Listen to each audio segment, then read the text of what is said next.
Hey guys, it's Steve. Today I'm going to be sanitizing my Wort chiller. I'm going to be doing that by putting it in my oven. So I'm just going to run you through the process of how I do it. So before you start, you want to remove your seals that are in the chiller. Any seals, any rubbers. Just make sure that there's nothing there that could potentially melt. It's going to be about 450 degrees. Alright, so what you do is you just put it in the oven, just like that. Close the door, and I don't know, I use a convection. So then I set it to 450 degrees, start, and I'm going to set a cooking timer for 1 hour. And start. So I'm going to let that sit for 1 hour and we'll come back and see what we've done.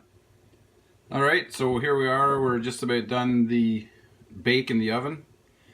And what we do is we want to make sure that you're not going to burn yourself. So first thing I do is I grab oven mitts.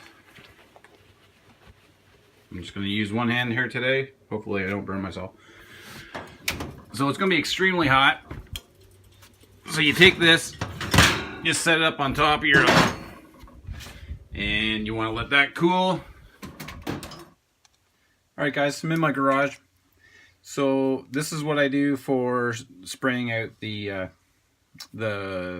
ports. So I use my air compressor. So the way that I do that is I have a air compressor nozzle, and what I do is I take a bung, stick it into there so that it sticks through, and that gives me a good seal. Doesn't fit right into the hole, but it does give me a good enough seal that I can be sure that the air is going to not really escape. So then I just take it like this, make a good seal, give it a couple shots.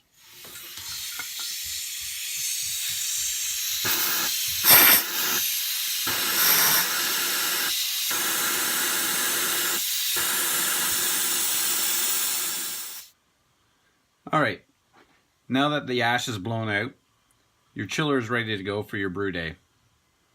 During your brew, what you'll want to do is you'll want to recirculate during the boil for at least 15 minutes, and that will make sure that your chiller is nice and sterile during the brew, so that when you do transfer it to your keg or your fermenter, that you're all set and you wouldn't be risking contamination. Hopefully you guys have enjoyed this video. Happy brewing.